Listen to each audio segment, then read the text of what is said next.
గౌరవనీయులు Balamalli sound పెంచమన్ BRS రాష్ట్ర కార్యవర్గ సభ్యులు,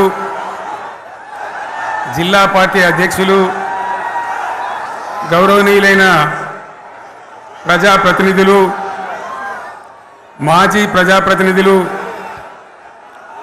లక్షలాదిగా తరలివచ్చిన ప్రియతమ కార్యకర్తలు, సైకిళ్ల మీద, ఎడ్ల బండ్ల మీద, పాదయాత్ర పథికులుగా అనేక పద్ధతుల్లో అనేక ప్రాంతాల నుంచి ఈ సభకు విచ్చేసిన ప్రతి ఒక్కరికి పేరు పేరున వందనం, శుభాభివందనం. మీ అందరికీ కూడా తెలంగాణ రజతోత్సవ శుభాకాంక్షలు నేను తెలియజేస్తా ఉన్నాను.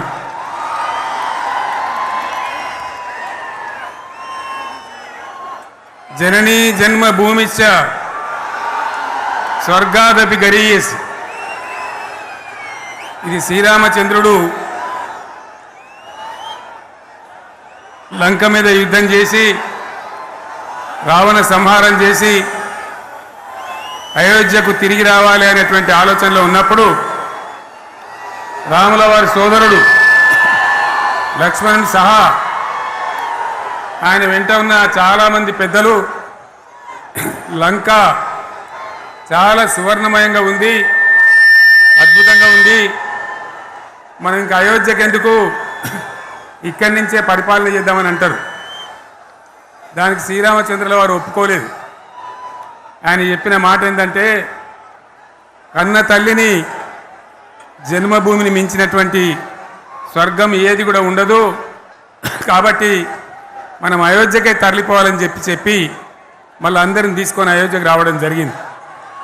అదే స్ఫూర్తితోని చాలా గందరగోళ స్థితిలో ఉన్నటువంటి, దిక్కు తోతని స్థితిలో ఉన్నటువంటి, ఆత్మహత్యలకు ఆలవాలమైనటువంటి, వలసలకు నిలయమైనటువంటి ఒక ఘోరమైన ఆపదలో వలసవాదుల విషకవిగిలిలో చిక్కి నలిగిపోతున్న తెలంగాణ రాష్ట్రాన్ని ఎట్టి పరిస్థితుల్లో విముక్తి చేయాలని, స్వరాష్ట్రం సాధించాలని, జననిని జన్మభూమిని మించిన వేరేది లేదని చెప్పి నేను ఒక్కడిగా బయలుదేరి ఆనాడు తెలంగాణ ఉద్యమానికి శ్రీకారం చుట్టడం జరిగింది.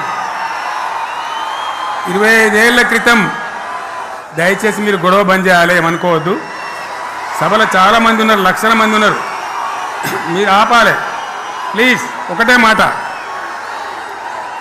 మాట బంద్ చేయాలి, గొడవ బంద్ చేయాలి, ప్లీజ్ స్టాప్.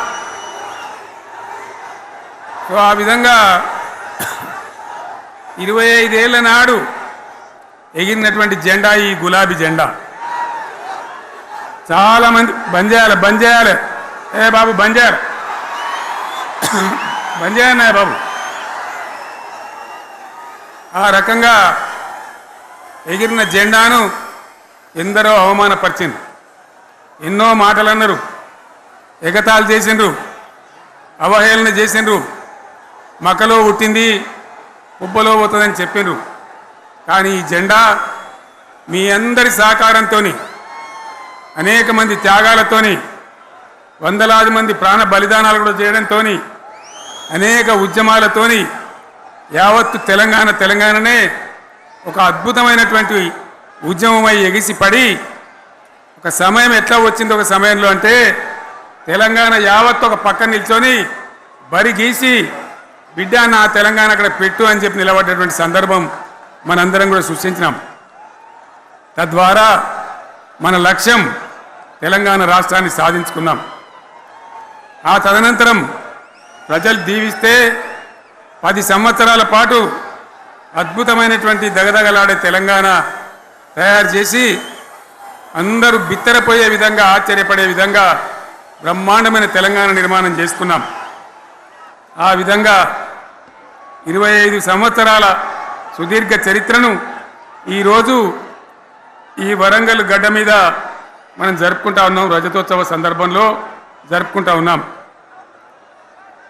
చాలామంది చాలా రకాల ప్రయత్నాలు చేసినారు. ఇక్కడ కూడా ఇప్పుడు కూడా బ్రహ్మాండమైనటువంటి ప్రయత్నాలు చేస్తూ ఉన్నారు. నేను ఒక్కటే మాట చెప్తా ఉన్నా, ఈ గడ్డకు ప్రత్యేకత ఉంది. ఇది రాణి రుద్రమ్మ ఏలిన వీరగడ్డ, సమ్మక్క సారక్కల పోరుగడ్డ, బమ్మెర పోతన కవితా మాధుర్యం పండించినటువంటి జీవగడ్డ. ఈ వరంగల్ నేలకు నేను వందనం చేస్తూ ఉన్నాను. మన అమరవీరులకు శిరస్సు వంచి నివాళులు అర్పిస్తూ ఉన్నాను. 1969లో మూగబోయిన తెలంగాణ నినాదానికి తిరిగి జీవం పోసింది ఈ గులాబీ జెండాని మీ అందరికీ నేను మనవి చేస్తూ ఉన్నాను. ప్రజలు పరిపాలన అప్పగిస్తే విధ్వంసమైన తెలంగాణను వికాసం పథంలో నడిపించింది ఈ తెలంగాణ. దానికి కూడా ఈనాటి కరెక్ట్గా 25 ఏళ్ళు నిండుతూ ఉన్నాయి. ఆనాడు కొండా లక్ష్మణ్ బాపూజీ గారు ఆశ్రయం ఇస్తే ఏప్రిల్ 27, 2001న జలదృశ్యంలో టీఆర్ఎస్ ఆవిర్భావం తెలంగాణ చరిత్రనే మలుపు తిప్పిన ఒక మహోజ్వల ఘట్టం. పదవుల కోసమో, కులం కోసమో, మతం కోసమో, వ్యక్తుల కోసమో పుట్టలేదు ఈ గులాబీ జెండా. ఇది తెలంగాణ రాష్ట్ర సాధన కోసం పుట్టింది. పదవీ త్యాగాలతోనే మన తెలంగాణ ప్రస్థానం ప్రారంభమయ్యింది. అది ఫలించి మన సొంత రాష్ట్ర కళ కూడా నెరవేరిందని నేను మనవి చేస్తూ ఉన్నా. ఆనాటికి అలుముకున్నటువంటి చీకట్లను పారదోలడానికి, ప్రజల్లో విశ్వాసం కల్పించడానికి, ఆత్మవిశ్వాసాన్ని పెంపొందించడానికి నేను ఒక మాట చెప్పిన ఆ రోజు మీ అందరికీ కూడా గుర్తుండాలి. ఉద్యమం నుంచి వెనక్కి మరలితే, ఉద్యమ జెండాను దించితే నన్ను రాళ్లతో కొట్టి చంపండి అని చెప్పి నేను ఉద్యమాన్ని ప్రారంభించిన విషయం మీ అందరికీ కూడా తెలుసు. ఆ తదనంతరం జరిగినటువంటి స్థానిక పంచాయతీ ఎన్నికల్లో, ఆ తదనంతరం జరిగినటువంటి సిద్దిపేట ఉప ఎన్నికలో ప్రజలు బ్రహ్మాండంగా ప్రాణం పోసి ఊపిరిలిదితే అద్భుతంగా ఉద్యమం ముందుకు పురోగమించిన విషయం మనకు తెలుసు. 60 ఏళ్ల సమైక్య పాలనలో తెలంగాణది ఎంత గోస, ఎంత దుఃఖం, ఎంత వేదన, ఎంత హింస, ఎంత అణిచివేత చూసినామో మనందరికీ కూడా బాగా తెలుసు. గోదావరి కృష్ణనీళ్ళు దక్కకుండా తరలిపోతే తల్లి సనుబాలకు నోచని పిల్లల్లాగా తెలంగాణ బిడ్డలు రోధించారు. కరువుల కాటకాలకు గురయ్యారు. అర్ధరాత్రి కరెంట్లు పెట్టబోయి పాములు గుట్టి, తేలు గుట్టి చాలా భయంకరంగా అనాథల్లాగా చనిపోయినారు. ఆ రకంగా జరుగుతూ ఉంటే ఇక్కడ ఉన్నటువంటి ఆనాడు కాంగ్రెస్లో, టీడీపీలో ఉన్నటువంటి నాయకులు పదవుల కోసం పెదవులు మూసిండ్రు తప్ప ఏనాడు నోరు తీసి కొట్టాడలేదు. గులాబీ జెండా ఎగిరేదాకా కనీసం తెలంగాణ సోయిని కూడా ప్రదర్శించలేకపోయినారు. మీ అందరికీ తెలుసు, తెలంగాణ కోసం అవసరమైన ప్రతి సందర్భంలో పదవులు త్యాగం చేసిన వాళ్ళు బీఆర్ఎస్ బిడ్డలు అని చెప్పి నేను గర్వంగా మనవి చేస్తూ ఉన్నా. కానీ పదవుల కోసం తెలంగాణను ఆగం చేసిన వాళ్ళు ఆనాడు ఉన్నటువంటి కాంగ్రెస్ నాయకులు అని చెప్పి కూడా నేను మనవి చేస్తూ ఉన్నా. చంద్రబాబు నాయుడు ఆనాడు ముఖ్యమంత్రిగా ఉండి ఎంత ఘోరమంటే హైదరాబాద్ నడిబొడ్డున ఉండే తెలంగాణ గడ్డలో ఉండేటువంటి రాజధానిలో మన శాసనసభలో తెలంగాణ పదాన్నే నిషేధించినాడు. తెలంగాణ అనవద్దని స్పీకర్ ద్వారా రూలింగ్ ఇప్పించినారు. ఇదే జిల్లాకు చెందినటువంటి ప్రణయ్ భాస్కర్ గారు ఆ రోజు ఎమ్మెల్యేగా శాసనసభలో తెలంగాణ అంటే అది నేరమైనట్టుగా పరిగణించి తెలంగాణ పదాన్ని నిషేధించేటువంటి ప్రయత్నం చేసినారు. మిత్రులారా, మీకు అందరికీ చరిత్ర తెలుసు. ఆనాడైనా, ఏనాడైనా, ఈవెన్ ఈనాడైనా తెలంగాణకు విలన్ నంబర్ 1 కాంగ్రెస్ పార్టీ అని మనవి చేస్తా ఉన్నా. మనందరికీ కూడా తెలుసా విషయం. తెలంగాణ హైదరాబాద్ స్టేట్ పేరుతో ఉన్ననాడు ప్రజలు వద్దంటుంటే కూడా బలవంతంగా తెలంగాణను ఆంధ్రాతో కలిపిన వాళ్ళే. ఏందా బాబు, ఏందా పనిలేదా? రెడ్డి ఎవరెవరు పోండి, మీకేం పనిలేదా? ఈ 10 మంది కాదు కదా, సభ అంతా ఉంది కదా, ఉండండి, కామ్ ఉండండి, డిస్టర్బ్ చేయండి మీరు. అట్లా బలవంతంగా ఆనాడు ఆంధ్రలో విలీనం చేసింది కాంగ్రెస్ పార్టీ, జవహర్లాల్ నెహ్రూ. 69లో ఉద్యమం వస్తే 400 మంది తెలంగాణ బిడ్డలను పిట్టల్లాగా కాల్చి చంపింది ఇందిరాగాంధీ ప్రభుత్వం, ఆనాడు ఉన్నటువంటి కాంగ్రెస్ పరిపాలన. మళ్ళీ 2001 నుంచి మనం విజృంభిస్తే నంగనాచిలాగా ఇదే కాంగ్రెస్ వచ్చి మన బలాన్ని మన ఊపును చూసి పొత్తు పెట్టుకొని తెలంగాణ ఇస్తామని నమ్మబలికి మనతో పొత్తు పెట్టుకున్నది కూడా మీరు చూసినారు. మళ్ళా ఎగ్గొట్టే ప్రయత్నం చేసినారు. 14 ఏళ్ళు ఏడిపించినారు. అది మీ అందరికి తెలుసు. వాళ్ళు ఎట్టెట్లా చేస్తూ ఉంటే వాళ్ళ మోసాన్ని కప్పేయడానికి నేను ఇదే జయశంకర్ సార్ కలిసి 36 పార్టీలతోని సమ్మతి లేఖలు తెచ్చినాం. దేశ రాజకీయ వ్యవస్థను మొత్తం ఒప్పించినాం. కాంగ్రెస్ మెడలు వంచినాం. అప్పటికి కూడా ముందుకు రాకపోతే కేంద్ర మంత్రి పదవుల్లో ఉన్నటువంటి మేమందరం ఇక్కడ రాష్ట్రంలో మంత్రులుగా ఉన్నటువంటి మిత్రులు అందరం కూడా రాజీనామాలు వాళ్ళ ముఖాన కొట్టి బయటకు వచ్చి మళ్ళా ఉద్యమ జెండాలు పట్టుకున్నాం. ఆ తర్వాత కూడా కదిలిసి రాకపోతే నేను ప్రాణాలకు తెగించి చివరికి ఆమరణ దీక్షకు పునుకున్న సంగతి కూడా మీకు తెలుసు. ఆ సందర్భంలో భయపడ్డ కాంగ్రెస్ పార్లమెంట్లో ప్రతిపక్షాలన్నీ కాంగ్రెస్ గొంతు పట్టుకుంటే అప్పుడు దిగివచ్చి తెలంగాణ కోసం ప్రకటన చేసిన విషయం మీకు తెలుసు. మళ్ళీ ప్రకటన వెనక్కి తీసుకొని మళ్ళా వెనుకకు పోయినారు. ఆ తర్వాత సకల జనుల సమ్మె కావచ్చు, సాగర హారాలు కావచ్చు, వంట వార్పులు కావచ్చు, అనేక రూపాలలో విజృంభించి మళ్ళీ భయంకరమైన పోరాటం చేసినాం. మళ్ళీ 3 ఏళ్ల తర్వాత వాళ్లకు రాజకీయ అవసరం ఏర్పడి ఆనాడు వచ్చి మళ్ళీ తెలంగాణ ఇస్తామని ప్రకటించి వాళ్ళకి ఇష్టం లేకపోయినా తెలంగాణ సృష్టించినటువంటి ఆ సుడిగార్పులుగా తట్టుకోలేమని భయపడి తెలంగాణ ఇచ్చిన విషయం కూడా మీకు తెలుసు. తదనంతరం ప్రజలు మనకు అధికారం ఇచ్చినారు. దాన్ని మనం ఏదో అధికారం అనుభవించడానికి తీసుకోలే, బాధ్యతగా తీసుకున్నాం. ఎంత బ్రహ్మాండంగా పనిచేసినాం. రాష్ట్రాన్ని మన చేతిలో పెడితే ఎక్కడున్న తెలంగాణను ఎక్కడ తీసుకొని పోయినాం. అనేక రంగాలలో please please please please please ఒకటే మాట. ఏ బాబు ఇక్కడ నేను మాట్లాడుతున్నా, అక్కడ మీరు మాట్లాడుతున్నా, మీకు ఏమైనా అర్థం ఉన్నదా? ఏది అర్థం కావాలి ప్రజలకు? ఏం పని లేదావా? ఇదేం పద్ధతి? మీరు పార్టీ కార్యకర్తలేనా? సైలెన్స్ ఉండండి. అంతమంది నన్ను లక్షల మంది మీరు 10 మంది ఏందా ఇక్కడ? 10 నిమిషాలు సైలెంట్గా ఉండలేరా? చివరిలో బాగా చెప్తాం, స్లోగా అద్భుతంగా దుంకుదాం, స్టేజ్ ఎత్తు దుంకుదాం. మీరు బాధ్యత చూడాల్సింది ఏంటంటే మీరు అరవడం బంద్ చేయండి. ఇంతమంది ఉన్నారు. ఏం సీఎం పని లేదా నీకు? మళ్ళీ అందరు ఇళ్ళకి చేరుకోవద్దా? క్షేమంగా పోవద్దా? ఎక్కడెక్కడి నుంచో దూరం నుంచి వచ్చిన వాళ్ళు ఉన్నారు. 10 నిమిషాలు మీరు సైలెంట్గా ఉండండి. ముందరిన వాళ్ళు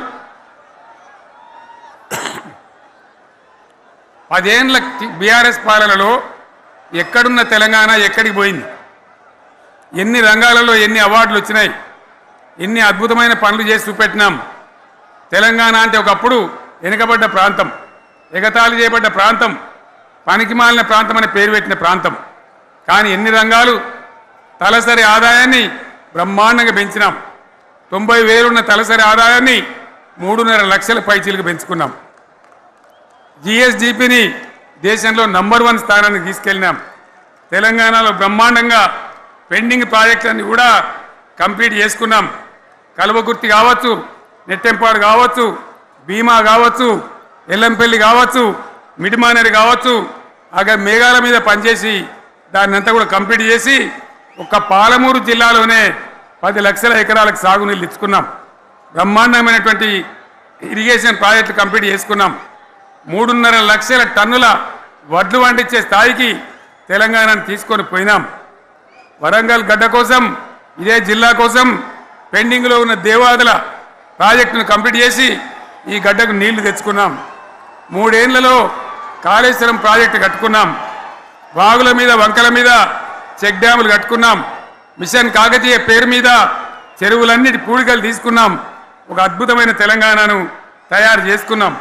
పడావు భూములన్నీ పంట పొలాలుగా మార్చుకున్నాం. ఆనాడు బీఆర్ఎస్ పాలనలో చెరువుల నిండా జలరాశులు, రైతుల కళ్ళాల నిండా ధాన్య రాశులతోని బ్రహ్మాండంగా తెలంగాణ అద్భుతంగా పురోగమించిన విషయం మీకు తెలుసు. పంజాబ్ను తలదన్నే పంటలు పండించిన విషయం కూడా మీ అందరికీ తెలుసు అని నేను మనవి చేస్తా ఉన్నా. రైతు కష్టమేందో నాకు తెలుసు.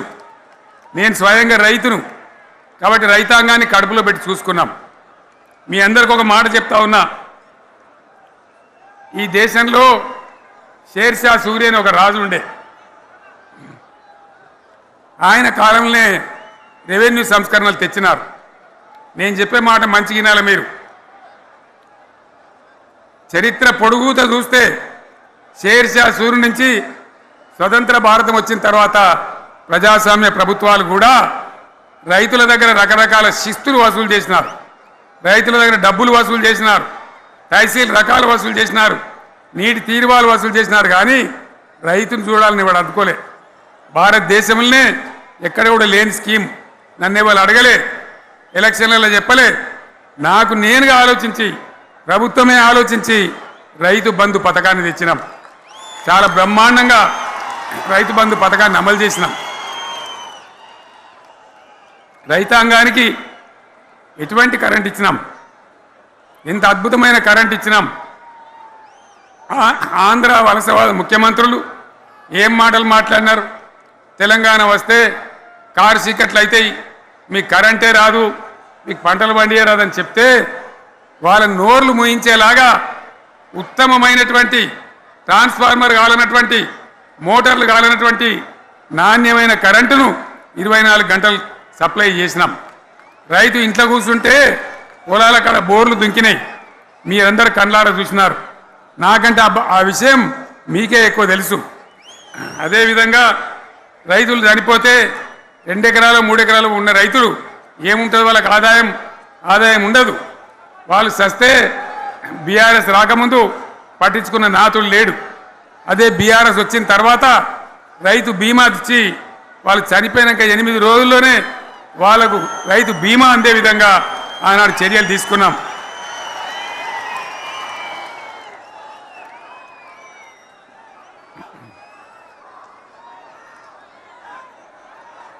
పైసలు ఎంత మంచిగా వచ్చేది, రైతు బంధు డబ్బులు ఏ విధంగా వచ్చేది. శనుకులు పడుతుంటే చకాచకా వచ్చి బ్యాంకులలో డబ్బులు పడి రైతుల సెల్ ఫోన్లు మోగుతుండే. ఆ విధంగా కడుపులో చల్లగదలకుండా రైతాంగానికి రైతు బంధు పథకాన్ని అమలు చేసుకున్నాం. రకరకాల వ్యక్తులు రకరకాల మాట్లాడినారు. జై కిసాన్ జై జవాన్ అన్నారు తప్ప వాళ్ళ సంక్షేమం ఏ ప్రభుత్వం కూడా చూడలేదు. అదేవిధంగా ధాన్యం రైతులు పండిస్తే కొన్ని 100 కోట్ల రూపాయలు ప్రభుత్వానికి నష్టం వచ్చినా ఏ విధంగా ధాన్యం కొన్నామో, ధాన్యం ఎంత బాగా కొన్నామో, వడ్లు కొంటే 3-4 రోజులనే డబ్బులు రైతుల ఖాతాలో ఎట్లా చేసినామో అవన్నీ కూడా యావత్ తెలంగాణ ప్రజలకు మీకు తెలుసు. అంతకుముందు మధ్య దళారుల పాలు ఎన్నో రకాల బాధలు, 7,500 కొనుగోలు కేంద్రాలు పెట్టి ధాన్యం ఎట్లా వేసినామో కూడా మీ అందరికీ బాగా తెలుసు. మరి ఇదంతా కూడా బ్రహ్మాండంగా జరిగింది. ఎన్నో పనులు, మిషన్ భగీరథ ఎన్నికల ప్రణాళికలు చెప్పలే, ఓట్ల ప్రచారం అప్పుడు చెప్పలే, గవర్నమెంటే చేసింది. ఇంతింత నల్లబెట్టి ప్రజలకు అందియడం జరిగింది. రైతు బంధు కానీ, రైతు బీమా కానీ, కళ్యాణ లక్ష్మి కానీ, కేసీఆర్ కిట్ కానీ, కంటి వెలుగు లాంటి ప్రోగ్రాం కానీ ఎవరు అడిగిన నన్ను ఎవరు అడగలే. అయినా మా అంతలో మేమే మన రాష్ట్రం మన ప్రజలని వాళ్ళని బాగు చేసుకోవాలని చేసినాం. చెరువులలో చేపలు పెంచాలని ఎవరు అడిగిరు నన్ను, ఎవరు డిమాండ్ చేసినారు, వాళ్ళకు వృత్తి పని దొరకాలని, మత్స్యకారులను ప్రోత్సహించాలని చెరువులలో చేపలు పెంచినాం. లక్షలాది గొర్రెలను పంపిణీ చేయమని ఎవరు ధర్నా చేయలే, ఎవరు అడగలే. కానీ ప్రభుత్వమే తనంతట తానే బ్రహ్మాండంగా వాళ్ళకు చేయడం జరిగింది. ప్రజల అవసరాలు ఎప్పటికప్పుడు తీర్చినాం. అంతవరకే ఆగలే. పారిశ్రామిక రంగం మీద దృష్టి పెట్టినాం, పెట్టుబడులు ఆకర్షించినాం. సుమారు 20 నుంచి 25 లక్షల మంది పిల్లలకు ఉద్యోగాలు ఇప్పించే ప్రయత్నం చేసినాం. 40 కోట్లు మాత్రం ఉన్న ఐటీ ఎగుమతులు 2.5 లక్షల కోట్లకు పెంచగలిగినాం. ఐటీ రంగంలో 7 లక్షల మందికి ఉద్యోగాలు కొత్తగా వచ్చినాయి. 1000కి పైగా గురుకులాలు పెట్టినాం. పేద ఇండ్ల విద్యార్థులకు ఉత్తమమైనటువంటి చదువును అందించినాం. తెలంగాణలో 3 మెడికల్ కాలేజీలు ఉంటే దాన్ని 33 మెడికల్ కాలేజీలు తీసుకొని పోయినాం. ఈ విధంగా అది ఒకటి మాత్రమే కాదు, బీఆర్ఎస్ టైంలో మత కల్లోలం లేదు, కర్ఫ్యూ లేదు, కల్లోలం లేదు, శాంతి భద్రతలన్నీ కూడా బ్రహ్మాండంగా కాపాడి ప్రతి ఒక్కరిని కూడా కాపాడే బాధ్యత తీసుకొని కడుపులో పెట్టుకొని చూసుకున్నాం. ఇవన్నీ కూడా నా డైలాగులు కాదు, నేను చెప్పే స్టోరీలు కాదు. ఇవన్నీ పార్లమెంట్ వేదికగా కేంద్ర ప్రభుత్వం అనేక సందర్భాల్లో వెల్లడించినటువంటి విషయాలు. Reserve bank of India, comptroller general of India వాళ్ళు వెల్లడించినటువంటి అధికారమైనటువంటి లెక్కలని చెప్పి కూడా నేను మీకు మనవి చేస్తూ ఉన్నా. ఇవన్నీ జరిగినాయి. ఇప్పుడు నేను చెప్పిందంతా కూడా మీ కళ్ళ ముందరనే జరిగింది. మరి కాంగ్రెస్ వచ్చి ఏడాదిని అర్థమా? మరి ఏం మాయరోగం వచ్చే, ఏం బీమారు వచ్చే, ఏమేమి చెప్పిరి, ఎన్నెన్ని చెప్పిరి, మీకు కావాల్సింది ఇదే కదా. చెప్తా ఇక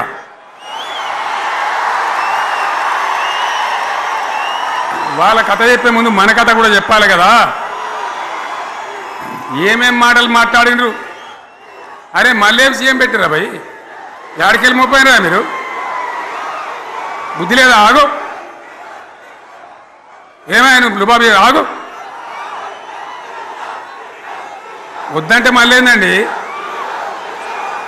ఇవాళ రాజశేఖరెడ్డి వాళ్ళు వాడు మనోడేనా?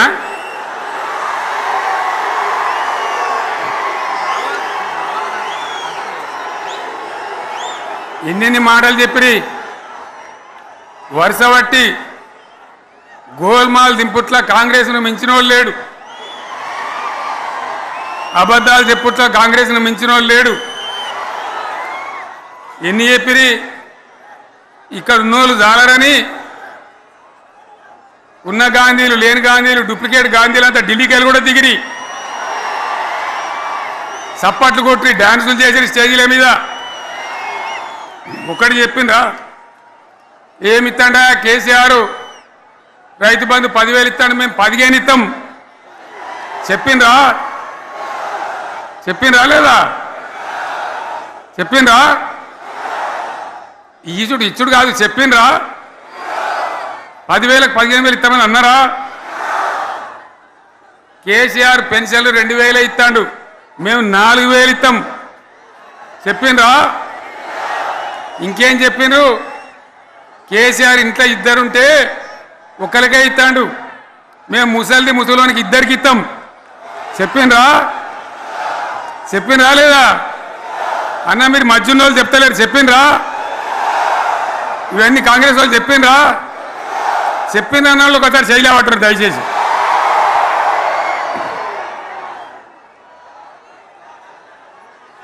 దివ్యాంగులకు కేసీఆర్ 4,000 ఇస్తాడు పెన్షను, మేము 6,000 ఇస్తామండి అన్నారా? ఇక చదువుకునే ఆడిపోరగాళ్ళకు స్కూటీలు కొనిస్తామండ్రి, కొనిచ్చారా? అన్నారైతే అన్నారు కదా. విద్యార్థులకేమో విద్యా కార్డు ఇస్తామండ్రి, 5 లక్షల గ్యారంటీ కార్డు, బ్యాంక్ కార్డు ఇస్తామండ్రి. ఇట్లా ఎన్ని మాటలు చెప్పారు. ఇక ఉరుకురి ఒకరినికోడు ఉరుకురి 2 లక్షల లోన్ తెచ్చుకొని డిసెంబర్ 9 నాడే కథం, ఒక కలంపోటుతోనే కథం అన్నరా? అన్నరా? మరి చేసిండ్రా? చెయ్యలే. ఇక వడ్లు కొంటే ఒక వడ్లు కాదు, ఆనాడు మనమే కొనుగోలు కేంద్రాలు పెట్టి కనీసం మద్దతు ధర వచ్చేటట్టుగా మొలకొచ్చినా తడిసిపోయినా రంగు మారినా రైతులు కాబట్టి మన బిడ్డలు కాబట్టి గవర్నమెంట్కు 500 కోట్ల నష్టం వచ్చినా సరే మొత్తం కొనురా అని చెప్పిన కొనిపించిన బాధ కాలే. వాళ్ళేం చెప్పినారు? పబ్లిక్ను బోల్తా కొట్టేయడానికి మేము కింటాలకు 500 బోనస్ ఇస్తాం, మక్కలకి ఇస్తాం, వడ్లకి ఇస్తాం, ప్రతి పంటకి ఇస్తాం చెప్పిండ్రా? ఇటువంటివి చెప్పుడే కాదు, వీటితోని ఇంకొక 420 హామీలు చెప్పారు. వాళ్ళ నోటికి మొక్కాలి. కళ్యాణ లక్ష్మి కేసీఆర్ 1,00,000 రూపాయలు ఇస్తాడు, మేము వస్తే తులం బంగారం కూడా కల్పిస్తామండి అన్నారా? ఏమన్నా నత్తందా?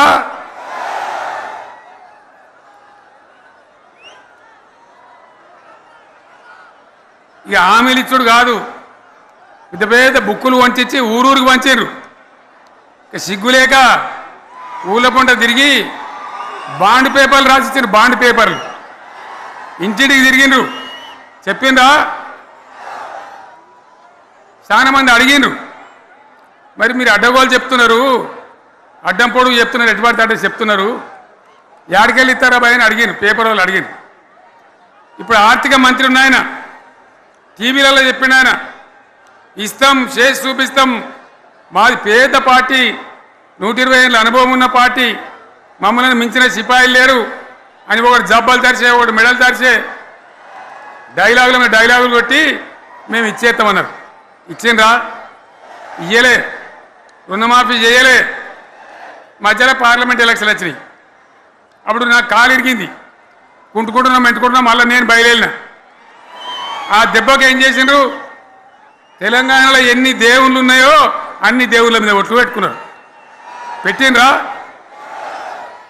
బహిరంగ సభలలో ఆడిడ కూడా కాదు. ఇన్ని మాటలు చెప్పి ప్రజల్ని ఏమార్చింది. ఒక ఉచిత బస్ అని పెడితే అది జుట్టు పట్టుకొని కొట్టుకుంటానికి మనకత్తాను తప్ప ఏమనికి ఉపయోగపడ్డది లేదు. ఆ మహిళలే అంటారు మాకు ఎందుక ఉచిత బస్ దరిద్రం, మాకు అవసరమే లేదు అంటారు.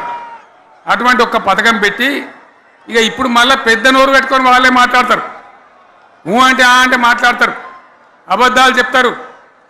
మాట్లాడితే బీఆర్ఎస్ వాళ్ళ మీద నింద, మాట్లాడితే కేసీఆర్ మీద నింద. ఇది ఒక అలవాటు చేసుకొని ఎవరికి నోరుంటే వాంతే లెక్క అనే పద్ధతిలో అడ్డమైన మాటలు మాట్లాడుతూ చాలా ఘోరంగా మోసం చేస్తూ ఉన్నారు. ఎట్లున్నదంటే కాంగ్రెస్ వాళ్ళు చెప్పింది చాలా సిపాయిలం, మా అంత సిపాయి లేడంటే జనం నమ్మితిమి, ఆశపడ్డాం కదా, నమ్మి బోల్తా పడ్డాం కదా, గల్లంత అయినాం కదా. ఒక ఊళ్ళే మొలక నాట్లేసే టైం వస్తే అలుకుడు చేస్తాను, బట్టలు అలుకుతాను. మొలకగా అలుకుడు చేస్తాం కదా, తుకాలు పోయేమా పెద్ద మొగోడని ఒకరిని పిలిచిరట. మొగోడని మొలకలుస్తానికి పిలిస్తే ఎలక పిల్లని చూసి ఎల్లంకర పడ్డాడు. ఇక మా అంత సిపాయి లేరు, మేము తెచ్చే ఇస్తాం, 6 సందమామలు పెడతాం, 7 సూర్యులు పెడతాం అని నమ్మబలికి ప్రజలను దగా చేసి మంచిగున్న తెలంగాణ నాగం పట్టించి ఓట్లు వేయించుకొని ప్రజలను మోసం చేసిండ్రు, దగా చేసిండ్రు. ఈ మాట నిజం, మీ అందరికి తెలుసు. ఇవాళ ఏం మాట్లాడతారు? మమ్మల్ని ఎవరు నమ్ముతలేడు, మాకు అప్పు ఉడతలేదు, యాడికెళ్ళి తెచ్చియాలి అని ఇప్పుడు మాట్లాడుతున్నాం. అప్పుడేమో మాకు అపారమైన అనుభవం ఉంది, మేము చేస్తామన్నారు. ఒక్క మాట చెప్తున్నా మిత్రులారా, ఇక్కడ నోళ్ళం మనమే కాదు, నా ప్రసంగం టీవీలలో వినేటువంటి కోటాను మందికి కూడా నేను మనవి చేస్తా ఉన్నా. ఇంత మోసం ఉంటుందా? ఇంత దగా ఉంటుందా? ఓట్లయితే రాని అవతల పడదామని ముచ్చట్నా? ఎంతవరకు ఇది కరెక్టు? తెలంగాణ ఎంత మంచిగా పోయేది, ఇప్పుడు బొందలు పడగొట్టినరా? ఎంత ఘోరమైనటువంటి ఫలితం మనం చూస్తున్నాం. ఇవాళ ఏం జరుగుతూ ఉంది? మళ్ళీ అన్నీ మోపైనాయి. ఇక దుకాణం పెడతామన్నారు, లొల్లి పెట్టిండ్రు, బొబ్బ పెట్టిండ్రు. ఇక ఓట్లయినాక ఎత్తడు, తవ్వడు, మోయాడు. బాయి పడతాం జోరుగా చెప్తే 6 నెలల ఏమయ్యారంటే ఇక ఆయనతో రేపు అవుతుంది, ఎల్లుండి అవుతుంది, సంక్రాంతికి అవుతుంది, దీపావళికి అవుతుంది, మార్చి 31కి అవుతుంది. మార్చి 31 లేదు, మన్ను లేదు, ఏది కూడా చేసింది లేదు. మొత్తం ఆర్థిక పరిస్థితిని దెబ్బతీసింది. తెలివి తక్కువ పనితోని, అవివేకం వల్ల, అజ్ఞానం వల్ల పరిపాలన చేయరాక సర్వనాశనం చేసింది. రాష్ట్ర ఆర్థిక పరిస్థితి ఎంత మంచిగా ఉండే, ఎంత బాగా పోతా ఉండే. మేము కష్టపడి కడుపు కట్టుకొని నోరు కట్టుకొని సంవత్సరానికి 10 నుంచి 15 వేల కోట్ల ఆదాయం పెంచినాం. అనేక రివ్యూ మీటింగులు చేసినాం. ఎంత బాగా తీసుకొని పోయినాం, తెలంగాణను ఎట్లా తయారు చేసినాం, ఆ విధంగా తీసుకొని పోయినాం. ఇవాళ ఒక్క మాట మీరు అందరూ ఆలోచన చేయాలి. ఇక్కడ ఉన్నవాళ్ళు కానీ నా మనసు బాధ అవుతుంది, నా మనసు కాలుతుంది, ఇబ్బంది అవుతుంది. నా కళ్ళ ముందటనే తెలంగాణ ఇట్లా కావడం నాకు దుఃఖం కలిగిస్తూ ఉంది. నేను ఆవేదనతో చెప్తున్నా ఈ మాట. ఒక్క మాట మీరు అందరూ ఆలోచన చేయండి. తెలంగాణలో భూముల ధరలు ఎట్లుండే? కేసీఆర్ ముఖ్యమంత్రి ఉన్నప్పుడు, బీఆర్ఎస్ రాజ్యం చేసినప్పుడు భూముల ధరలు ఎట్లుండే? ఆనాడు కొనేటోళ్ళు ఎక్కువ ఉండిరి, అమ్మేటోళ్ళు తక్కువ ఉండిరి. ఇవాళ ఆపతికి అమ్ముకుందామంటే భూములు కొనేటోడున్నాడా? అడుగుతుర్రా భూముల ధరలు ఎక్కడికి పోయినాయి? ఎవరికన్నా 5 ఎకరాలు డాంబరోడ్ పక్కకుంటే నేను 5 కోట్ల మనిషిని, నేను కోటీశ్వరుని అనే ధైర్యంలో రైతులు ఉండరు. ఇవాళ అడిగేటోడు ఉన్నాడా? ఉన్నదా? ఒక్కటే ఏడాదిలో గింత గల్లంత అవుతుందా? కేసీఆర్ పక్కకు పోగానే ఇంత ఆగమవుతుందా? ఇంకో మాట నేను అడుగుతా ఉన్నా, కరెంటును 35 ఏళ్ళు బాధపడ్డాం. నా బావి కాడ కూడా మోటార్లు కాలినాయి. బీఆర్ఎస్ వచ్చినాక, నేను ముఖ్యమంత్రి అయినాక ఒక్కటే ఏడాది బావులా దాన్ని చక్కగా చేసి 24 గంటల కరెంటు ఇయ్యలే, నడవలే. రెప్పపాటు కూడా కరెంటు పోకుండా 24 గంటల కరెంటు తేలేదా? మరి మా అంత సిపాయి లేరంటే కేసీఆర్ మంచిగా ఇచ్చిన కరెంటు మీకెందుకు ఇయ్యే శాతం అయితే లేదు అని చెప్పి నేను అడుగుతా ఉన్నా. తెలంగాణ ప్రజల పక్షాన్ని అడుగుతా ఉన్నా. ఎందుకు ఇలా ప్రజల గోస ఉంచుకుంటా ఉన్నారు? మళ్ళా మోటార్లు కాలుతున్నాయి, ట్రాన్స్ఫార్మర్లు కాలుతున్నాయి, లంచాలు పెరుగుతున్నాయి. అది శాతం అయితే లేదా? మళ్ళీ ఇలా తెలంగాణ పోవన్నా మోటార్ పెట్టడానికి? ఏం దౌర్భాగ్యం ఇది! ఎటువంటి శని నెత్తి మీద పెట్టుకున్నాం మనం. మీరందరూ ఆలోచన చేయాలి. భూముల ధరలు పోయినాయి, కరెంట్ ఎక్కడ ఎవడెత్తుకపోయా? మిషన్ భగీరథ అసెంబ్లీలో నిలబడి ఛాలెంజ్ చేసిన నేను. 5 ఏళ్ల లోపల ప్రతి ఇంట్లో నల్లా పెట్టి నీళ్ళు లేకపోతే మళ్ళా ఎలక్షన్ల పార్టీ మేము నిలవడం, ఓట్లు అడగము అని చెప్పిన నేను. ఎవరు చెప్పాలి? దమ్మున్నోడే చెప్పాలి. చేసి చూపించినాం, నడిపించినాం. ప్రతి ఇంట్లో నల్లా పెట్టినాం. కృష్ణా గోదావరి నీళ్లు తెచ్చి ప్రతి ఇంటి ముందర దుంకిచ్చినాం. అది మీరందరూ దానికి సాక్ష్యం.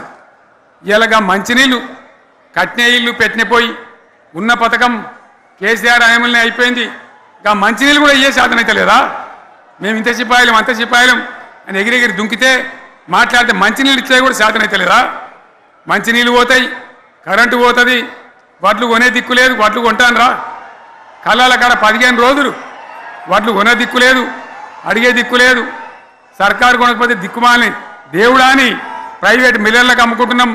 మళ్ళీ అక్కడ దళారీలు, అక్కడ దోపిడీ, మళ్ళీ రైతాంగం దోపిడీకి గురవుతున్నది. మళ్ళీ 2014 కంటే ముందటి పరిస్థితులు వస్తూ ఉన్నాయి. ఆ విధంగా ఎందుకు జరుగుతూ ఉంది? ఇది ఎవరి అసమర్థత? కాంగ్రెస్ ప్రభుత్వం యొక్క అసమర్థత కాదా? ఈ కాంగ్రెస్ కాటేయడం కాదా? నేను ఒక్కటే మాట మిమ్మల్ని కోరుతా ఉన్నా, ప్రజలకు నేను అడుగుతా ఉన్నా. పేదలు గుడిసెలు వేసుకుంటారు, ప్రభుత్వ జాగాలలో పాపం తెలిసి తెలియక కొన్ని వేసుకుంటారు. బీఆర్ఎస్ గవర్నమెంట్లో హైదరాబాద్తో సహా, వరంగల్తో సహా అనేక పట్టణాలలో, అనేక ప్రాంతాలలో రాష్ట్ర వ్యాప్తంగా లక్షలాది మందికి మేము పట్టాలు ఇచ్చినాం. బుల్డోజర్లు పెట్టి, జేసీబీలు పెట్టి మేము చెరువులలో పూడికెళ్ళి తీస్తే వీళ్ళేమో హైడ్రా అని మన బొందా అని పెట్టి పేదల ఇండ్లు కూడా కొడతా ఉన్నారు. ఆనాడు చెరువు పూడికెళ్ళి తీసిన బుల్డోజర్లు ఇలా పేదల ఇండ్లు కూడా కొడతా ఉన్నాయి. ఇవన్నీ మనం చూస్తూ ఉన్నాం. చూసి మౌనంగా ఉందామా, కొట్లాడదామా, ఏం చేద్దాం అనేది మనం ఆలోచించే సమయం వచ్చింది. దేశాన్ని నంబర్ 1 స్థాయిలో నిలబెడితే ఇవాళ 14వ స్థాయికి 15వ స్థాయికి తీసుకొని పోయినారు. నా కళ్ళ ముందన్న గిట్ల జరుగుతుంది, ఇంత మాయల్యమే అవుతుంది, ఇంత మోసం చేస్తారని నేను కూడా అనుకోలే. ఇలా చాలా బాధ కలుగుతూ ఉంది, చాలా దుఃఖం కలుగుతూ ఉంది. ఇంకా ముందరికి పోవాల్సిన తెలంగాణ ఇలా వెనుకకి అయిపోతున్నా ఉన్నది. మళ్ళా ఎవరు దీనికి కారణం? ఈ దుర్మార్గులు కాదా? నిలబెట్టి ఖచ్చితంగా అడగాల్సిన అవసరం ప్రజలకు లేదా? అడగాలి. ఎందుకోసం? టైం ఇవ్వాలని మేము కూడా టైం ఇచ్చినాం. ఏమంటారు? మీకేసినట్టు మాకేసినరా ఓట్లు, మాకు ఏడాదైనా టైం ఇయ్యరా, ఏడాది అర్థమైన టైం ఇయ్యరా, మీకు కన్నేరురా అని అంటారు. కాబట్టి నేను నోరు తెరవలే, బయటికి రాలే. కృష్ణా జలాల మీద గడబడి జరిగితే ఒక్కసారి అక్కడ నాయకులు తీర్కపోతే నల్లగొండలో పోయి ఒక గర్జన చేసి వచ్చినా కానీ నేను ఎక్కడ బయటికి రాలే, మాట్లాడలే. కానీ ఏడాది అర్థం అయిపోయింది, ఇంకేం పాడైంది? పువ్వు పుట్టంగానే పరిమళిస్తుంది అన్నట్టు ప్రభుత్వం కథ తెలియదా? ఇంకేమున్నా వీళ్ళకి టైం ఎక్కడిది? వీళ్ళు ఏం చేస్తారు? చివరి 6 నెలలు అయితే ఎలక్షన్ అయినాయి. వీనికి ఉన్న టైమే 2.5 ఏళ్ళు. ఈ 2.5 ఏళ్ళలో వీళ్ళు చేస్తారు, మనం బతికి ముందర పడతామా? అందుకోసం ప్రజానీకం, మేధావులు, తెలంగాణ ప్రజలు దయచేసి అందరూ ఆలోచన చేయాలి. ప్రతి వాళ్ళు కూడా ఆలోచన చేసి దీనికి పరిష్కారం ఏందో కనుక్కోవాలి. మేధావితో పనిచేయాలి. ఆవేశంతో కాదు. ఆవేశంతో మనం నినాదాలు ఇస్తే కాదు, ముళ్ళును ముళ్ళుతోనే తీయాల. యాడ ఓడగొట్టుకున్నామో గాన్నే వెతకాలి. ఎక్కడ జారిపోయిందో ఆన్నే మళ్ళీ దొరకబట్టాలి. ఆ నైపుణ్యం, ఆ స్థాయి ఇవాళ రావాలి. మళ్ళీ ఇప్పుడు ఏం చేస్తారు? మాట్లాడితే బీఆర్ఎస్ మీద బదనం. ఇక వశమైతే లేదురా అని భూములు అమ్మకానికి పెడతామంటు. అమ్మచ్చు, అత్యవసరమైతే కొన్ని అమ్మచ్చు. ప్రజలకు అవసరం లేని ఉంటే, విలువ వచ్చేది ఉంటే, ప్రజల పనుల కోసం కొన్ని అమ్మచ్చు. కానీ ఏదమ్మాలి ఏదమ్మద్దని విచక్షణ ఉండాలి కదా. యూనివర్సిటీలు అమ్ముతారా? ఇవాళ హైదరాబాద్ యూనివర్సిటీ అమ్ముతున్నారు, రేపు ఉస్మాన్ యూనివర్సిటీ అమ్ముతారు విలువైన భూములనే అని. ఇట్లా కథం పట్టుకుంటూ పోతే ఏమైనా మిగులుతుందా? కాబట్టి ఇది పద్ధత, ప్రభుత్వం నడిపించే విధానమా, వీళ్ళు ఏ విధంగా గోల్మాలు దింపుతున్నారో దయచేసి ఆలోచించాలని చెప్పి నేను మీ అందరిని కూడా కోరుతా ఉన్నా. ఒక్కొక్క ట్రిప్పు నేను యాదగిరి గుట్టకు పోతే అలా ఎకరానికి 10 లక్షల వాల్యూ పెరుగుతుండే. మరి ఇవాళ ఏమవుతా ఉంది? ఇవాళ ఏం జరుగుతూ ఉంది? మీరందరూ కూడా ఆలోచన చేయాలని కోరుతా ఉన్నా. ఇవాళ రాజ్యం నడపశాతగాక ఎల్లెంకల పడి రాష్ట్రాన్ని ఆర్థికంగా దివాలు తీసి పిచ్చి పనులన్నీ చేసి ఇవాళ అడ్డం పొడుగు మాట్లాడుతూ ఉన్నారు. అన్ని రంగాలలో ఫెయిల్ అయిపోయింది. ఏ ఒక్క ఈ హుస్నాబాద్ ఇప్పుడు నేను రాగా చూసుకుంటూ వచ్చిన ఆనాడు కష్టపడి ఈ హరీష్ రావు ఇరిగేషన్ మంత్రిగా ఉన్నప్పుడు ఇలా గౌరెల్లి ప్రాజెక్టు కట్టినాం. 90% పూర్తయింది. గౌరెల్లి ఇరిగేషన్ ప్రాజెక్టు ప్రజలకు సంజాయించి భూములు తీసుకొని ఆనాడు తిరిగి 90% పూర్తి చేసినాం. ఏడాది అర్థమైతే తట్టడి మన్ను తీస్తాను రా. పాలమూరు పథకం 80% కంప్లీట్ అయింది. ఎందుకు దాన్ని పెండింగ్లో పెడుతున్నారు? ఎందుకు దాన్ని పూర్తి చేస్తలేరు? ఈ విధంగా చిన్న మాట, చాలా చిన్న మాట. కేసీఆర్ కిట్టు పెట్టినాం, లక్షాధికారుల కోసం పెట్టినాం, కోటీశ్వర్ల కోసం పెట్టినాం. ఎవరి కోసం పెట్టినాం కేసీఆర్ కిట్టు? పేద ప్రజల కోసం, గ్రామీణ ప్రాంతాల్లో ఉండేటువంటి పేద ప్రజల కోసం పెట్టినాం. ఆడపిల్లంటే 13,000 ఇచ్చినాం, మగపిల్లగానికైతే 12,000 రూపాయలు ఇచ్చినాం. ఆ వాహనాలు పెట్టి, అమ్మఒడి వాహనాలు పెట్టి వాళ్ళని తీసుకెళ్ళి ప్రసవాలు చేయించి వాళ్ళకి మందులు ఇచ్చి ఫ్రీగా ఉచితంగా చేసి బ్రహ్మాండంగా ప్రసవం చేయించి మళ్ళీ ఇంటికాడ తెచ్చి దించినాం. గది బంద్ చేస్తారా ఎవరన్నా? ఎందుకు బంద్ చేయాలి? ముఖ్యమంత్రులుగా పనిచేసే వాళ్ళకు గాంభీర్యం ఉండాలి, ధైర్యం ఉండాలి. రాజశేఖర్ రెడ్డి అనే ముఖ్యమంత్రి ఉండే, నేను చెప్తా ఉన్నా మీ ముందు ఇయ్యాల. ఆయన ఆరోగ్యశ్రీ అని ఒక పథకం తెచ్చిండు. నేను ముఖ్యమంత్రి అయిన తర్వాత అడిగిన, హెల్త్ డిపార్ట్మెంట్ని పిలిచి అడిగిన, ఇది ఏం పథకమయ్యా బాగుందా అంటే, సార్ మంచిగుంది, ప్రజలకు లాభం అవుతుందని చెప్పింది. నేను చెప్పిన ఆ పథకాన్ని అట్లే పెట్టండి, ఆ పథకాన్ని మార్చకండి, ఆ పథకం అట్లే ఉండాలని చెప్పిన.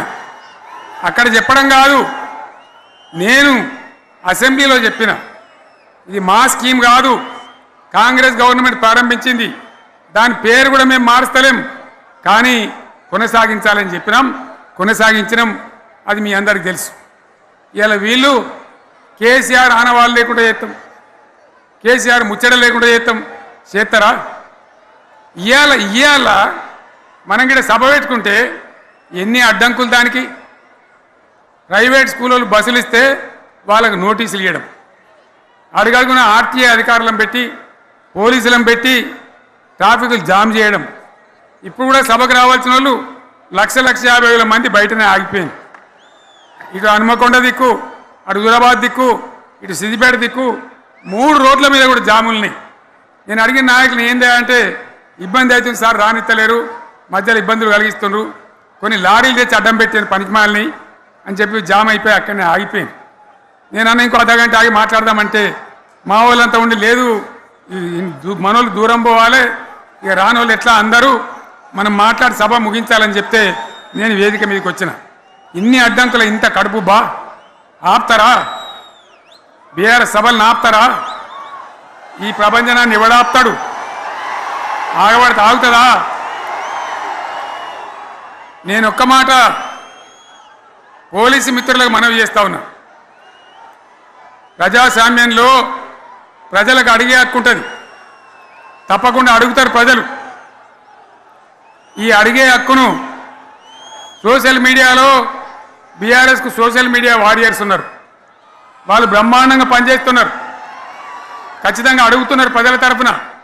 ఇంత అన్యాయం జరుగుతుంటే చూడలేక సోషల్ మీడియాలో పనిచేసే తెలంగాణ బిడ్డలు ఇది ఏమన్యాయమే ఎట్లా అని చెప్పి ప్రభుత్వాన్ని ప్రశ్నిస్తూ ఉన్నారు, ప్రజలకు మద్దతుగా నిలబడతా ఉన్నారు. వాళ్ళ మీద కేసులు, వాళ్ళని పట్టుకపోవడు. పోలీస్ సోదరులను నేను అడుగుతా ఉన్నా, మీరెందుకు దునుకులాడుతుండే? మీకేమక్కడ వచ్చింది? మీకు ఒక్కటి చెప్తున్నా నేను, గ్యారంటీగా పోలీసు మిత్రులారా, ఇవాళ పోయి రాత్రి మీ డైరీలలో రాసుకోండి, మీ డైరీలలో రాసి పెట్టుకోండి. 100కు 100% ఇలా తెలంగాణ చెలరేగిన పరిస్థితికి మళ్ళా వచ్చేది బీఆర్ఎస్ గవర్నమెంటే. అది ఎవడు కూడా ఆపలేడు, అది ఎవరి తరం కాదు, ఎవరి వశం కాదు. మీకు తెలియదా? మీరు పోలీసు ఉద్యోగాలు చేస్తున్నారు, మీరు చదువుకోలేదా? మీకు కూడా విజ్ఞానం ఉంది కదా? వీళ్ళు దొంగ వాగ్దానాలు చేయలేదా? ప్రజలను మోసం చేయలేదా? ప్రజాస్వామ్యంలో ప్రజలకు అడిగే హక్కు లేదా? మీరెందుకు కేసులు పెడుతున్నారు? నాకు అర్థం కాదు. మీరెందుకు దునుకులాడుతున్నారు? మీరెందుకు బలైతారు? రేపు మీకు రాజకీయాలు ఎందుకు? మీ డ్యూటీ మీరు చేయండి. మేము బీఆర్ఎస్ ఎప్పుడు శాసనాన్ని ఉల్లంఘించం, చట్టాలను ఉల్లంఘించం. అయినా నేను ఒక్క మాట మళ్ళీ చెప్తా ఉన్నా, మీకు ఆల్రెడీ చెప్తా ఉన్నారు పార్టీ నుంచి, ఎక్కడ ఎవరిని మీ మీద అన్యాయం కేసులు పెట్టినా మన టీఆర్ఎస్ లీగల్ సెల్ వీరులు ఉన్నారు, మీరు భయపడే అవసరం లేదు. న్యాయస్థానాలని అక్కడ పోరాటం చేద్దాం. మీకు అండగా కేసీఆర్ ఉంటాడు, బీఆర్ఎస్ ఉంటుంది, అందరం ఉంటాం. ఇక ఈడికెళ్ళి నేను కూడా ఊకోను, నేను బయలుదేరుతా. యాందాకైనా మంచిదే. ఎవరెవరి సంగతి ఏందో, ఎవరైనా లెక్కేందో అన్నీ కూడా లెక్కలు తీద్దామని మనవి చేస్తా ఉన్నా. ఈ రకంగా మనం ముందు పోవాలి. ఒక్క మాటలను ఉన్నదా? ఇవాళ ఈ ప్రభుత్వం, ఈ కాంగ్రెస్ నయవంచక ప్రభుత్వం సంక్షేమంలో ఫెయిల్, మంచినీళ్ళలో ఫెయిల్, పొలాలకు నీళ్ళు ఇవ్వడంలో సాగునీళ్ళలో ఫెయిల్, కరెంటు సరఫరాలో ఫెయిల్, రైతు బంధులో ఫెయిల్, విత్తనాలు ఎరువులు సరఫరాలో ఫెయిలేనా? ధాన్యం కొనుగోళ్లలో ఫెయిల్, పల్లెలు పట్టణాల అభివృద్ధిలో ఫెయిల్, భూముల ధరలు పెంచడంలో ఫెయిల్. మరి దేంట్లో పాస్ అయిండు? ఎటు పడితే అటు ఒర్రుడు, దేవుళ్ళ మీద ఒట్లు పెట్టుడు, అబద్ధ వాగ్దానాలు చేసుడు.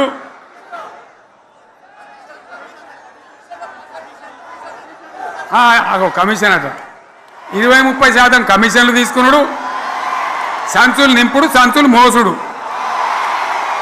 అంతేనా? కరెక్టేనా ఈ మాట? అన్నా కరెక్టేనా? నేను చెప్పి అన్ని ఫెయిల్ అయిందా ఈ ప్రభుత్వం? నిజమైతే ఒకసారి చేతులు లేవటరు దయచేసి, స్టేజ్ మీద లేవటరా? ఫెయిలేనా? ఈ మాట 20%-30% కమిషన్లని నేను అంటలేను. ఎవరన్నారు? స్వయంగా ఆర్థిక మంత్రి ఛాంబర్కు పోయి 200 మంది కాంట్రాక్టర్లు వాళ్ళు లొల్లిపెట్టి మమ్మల్ని 20-30% కమిషన్ అడుగుతుండ్రు, ఇది ఏమన్యాయం అని చెప్పి సెక్రటేరియట్లో చెప్పిన మాట నేను చెప్తా ఉన్నా. ఈ విధంగా మాజీ సర్పంచులు పాపం వాళ్ళు పనిచేసిన మా బిల్లులు ఇవ్వమనంటే వాళ్ళ గోస ఉంచుకుంటా ఉన్నారు. వాళ్ళేం పాపం చేసిండ్రు? ఈ విధంగా ఘోరం. ఇంకా ఈ అందానికి ఏం మాట్లాడతారు? కేసీఆర్ నువ్వు రా అసెంబ్లీకి, నీ కాయగూరకుడు ముచ్చట్లు వింటానికా? పిల్లలు అడిగితేనే మీకు జవాబు చెప్తలేరు, ఉన్నట్టు నిలబెడితే ఆ ఆర్థిక మంత్రి అసెంబ్లీలో లేచి 20% కమిషన్ తీసుకుంటాను కేటీఆర్ మాట్లాడితే ఆయన లేచి భుజాలు తడుముకుంటాడు. నీకెందుకయ్యా బాధ? నువ్వు తీసుకుంటేనే నీకు బాధ ఉండాలి కదా. లేచి పేదలు ఉల్లి పెడతా ఉన్నాడు ఆయన అసెంబ్లీలో. ఈ విధంగా చాలా గందరగోళంగా అవివేకంతో అజ్ఞానంతో చాలా ఘోరం చేసి అడ్డమైన మాటలని చెప్పింది. దాంతో మనం కూడా గోల్మాలైపోయినాం. తీర్థం పోదాం తిమ్మక్క అంటే వాడు గుల్లే మనం సల్లే. ఆ గతికి తెచ్చింది ఇలా ప్రజల గతి. మరి మనం కూడా ప్రజలు కూడా ఆలోచన చేయాలి. ఆవేశం కాదు. గాడిదలకు గడ్డేసి బలరకు పాల్పడితే వస్తాయా? మరి ఇప్పుడు ఏం చేయాలో ఆలోచించాలి. ఓ తమ్ముడు అన్నాడు హైదరాబాద్లో ఆయన ఇల్లు కూడా కొడితే, కేసీఆర్ అన్నా యాడున్నావు నువ్వు రావాలి, కత్తి వాంచేతలు పడితే యుద్ధం నన్ను చేయమని పడుతుంది. అంతేనా? ఇది కూడా విచారించాలి ప్రజలు. మీకు అర్థం కావాలని నేను చెప్తా ఉన్నా. అందుకే ఓడగొట్టుకున్న కాడనే వెతుక్కోవాలి. మీ వెంట బీఆర్ఎస్ ఉంటుంది, మీ వెంట కేసీఆర్ ఉంటాడు. 100% మళ్ళా తెలంగాణ విజయం సాధించాలి, గులాబీ జెండా ఎగిరేయాలి, అద్భుతమైన తెలంగాణను మళ్ళీ సాధించాలి. ఇక బీజేపీ కథ 11 ఏళ్ళ రాజ్యం చేయబట్టి తెలంగాణకు 11 రూపాయలు ఇచ్చిండ్రా? వాటిదే బబ్రాజమానం భజగోవిందం. శుష్క ప్రియాలు శూన్యాస్తాలు తప్ప ఏమి ఇయ్యలే. 157 కాలేజీలు పెడితే మెడికల్ కాలేజీలు ఒక్కటన్నా తెలంగాణకు ఇచ్చిండ్రా? ఒక ప్రాజెక్ట్ కన్నా జాతీయ హోదా ఇచ్చిండ్రా? ఇక కాంగ్రెస్ వాడు ఇట్లా అంటే బీజేపీ వాడు అట్లా. ఏది లేదు. ఇక ఉల్టా మనయే ఖమ్మంలో 7 మండలాలు గుంజుకున్నారు. సీలేరు ప్రాజెక్టు గుంజుకున్నారు. నరేంద్ర మోడీ మాట్లాడతాడు. ఏం మాట్లాడతాడు? తెలంగాణ వచ్చిందిరా అని తెలంగాణలో సంతోషపడితే తల్లిని చంపి బిడ్డను బతికిచ్చిండ్రు అంటాడు. ఎన్నోసార్లు అంటాడు, ఒక్కసారి కాదు.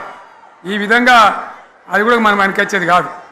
ఈ సందర్భంలో ఒక మాట బీజేపీ అంటే నాకు జ్ఞాపకం వచ్చింది. ఇవాళ కేంద్ర ప్రభుత్వం కగార్ అనే ఆపరేషన్ పేరు మీద ఛత్తీస్గఢ్లో యువకులను గిరిజనులను ఊచకోత పోతా ఉన్నారు. అది ధర్మం కాదు. వీళ్ళు ఏమవుతున్నది?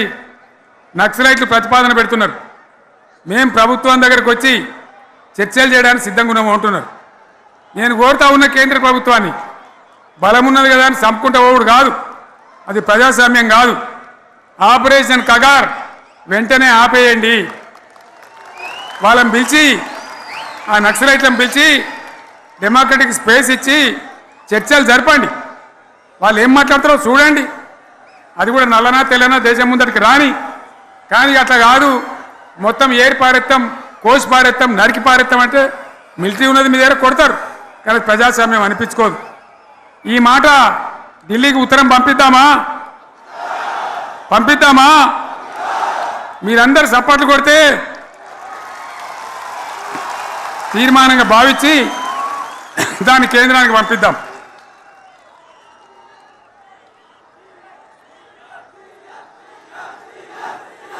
ఇక్కడ 30 ఈ సందర్భంలో ఈ రజతోత్సవ వేళ నేను మీ అందరికీ, ఇక్కడ ఉన్న వాళ్ళకు, సభలో లేని వాళ్లకు, టీవీలో నా మాటలు వినే వాళ్లకు, యావత్తు తెలంగాణ సమాజానికి బీఆర్ఎస్ గులాబీ జెండా రజతోత్సవ శుభాకాంక్షలు మరొకసారి తెలియజేస్తూ, మీరందరూ కూడా ధైర్యంగా ఉండండి. మళ్ళీ బీఆర్ఎస్ తెచ్చుకుందాం, బ్రహ్మాండమైన పరిపాలన అందించుకుందాం.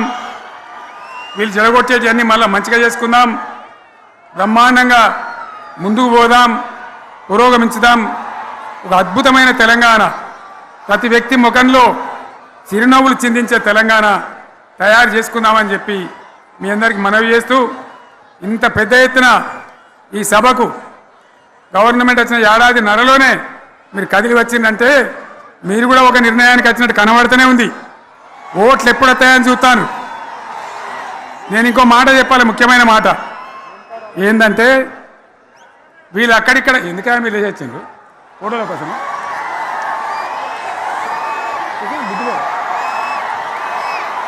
ఒక మాట చెప్పాలి.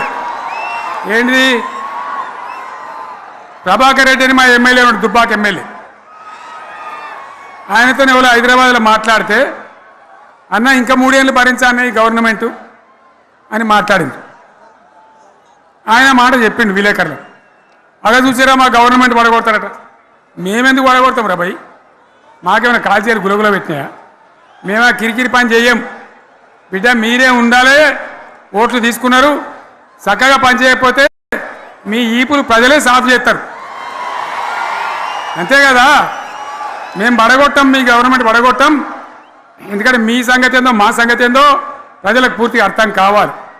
గులాబీ సైనికులకు నాది ఒక్కటే మాట, మనం ఏనాడు మనం పుట్టిందే పదవులు త్యాగం చేసి, పుట్టిందే రాష్ట్ర సాధన కోసం, స్వార్థం కోసం మనం పనిచేయలే. మీ అందరి నాయకులను కార్యకర్తలను నేను కోరేది ఒకటే, తెలంగాణ సమాజం అద్భుతంగా పురోగమించేదాకా మనం పనిచేస్తూనే ఉండాలి. గవర్నమెంట్లో ఉన్నా ప్రతిపక్షంలో ఉన్నా ప్రజల పక్షాన ఉండాలి, ప్రజలకు అండగా ఉండాలి, ప్రజల సమస్యల మీద పోరాటం చేయాలి, వాళ్ళకు అండదండలుగా ఉంటూ పురోగమించాలి. అదే మన కర్తవ్యం. అందులోనే మనకు అన్ని పదవులు వస్తాయి. అది పెద్ద ఇష్యూ కాదు. ఎన్ని వేల మంది మనోళ్ళు ఎంత బ్రహ్మాండంగా ముందుకొచ్చారు. కాబట్టి మీరందరూ కూడా ఆ విధంగా రావాలి. లాస్ట్ మాట, ఈ సభ నిర్వహించినటువంటి మిత్రులు పోచంపల్లి శ్రీనివాసరెడ్డి గారికి, వినయ్ భాస్కర్ గారికి, పెద్ది సుదర్శన్ రెడ్డి గారికి, రవీంద్రరావు ఎమ్మెల్సీ గారికి, వారికి నేను ధన్యవాదాలు చెప్తా ఉన్నా. ఇక్కడ భూములు ఇచ్చి బ్రహ్మాండంగా ఆదరించిన ఈ ఎల్కతుర్తి చుట్టుపక్కల గ్రామాల ప్రజలకు కూడా, రైతులకు కూడా నేను ధన్యవాదాలు తెలియజేస్తా ఉన్నా. ఈ రజతోత్సవ శుభాకాంక్షలు మీ అందరికీ మరొకసారి తెలియజేస్తూ నేను మీరు సెలవు తీసుకుంటా ఉన్నా. జై తెలంగాణ, జై తెలంగాణ, జై తెలంగాణ. ధన్యవాదాలు. ఇక ఇప్పుడు లొలిపెట్టరా పై, బాగా లొలిపెట్టరు చేసిండ్రు.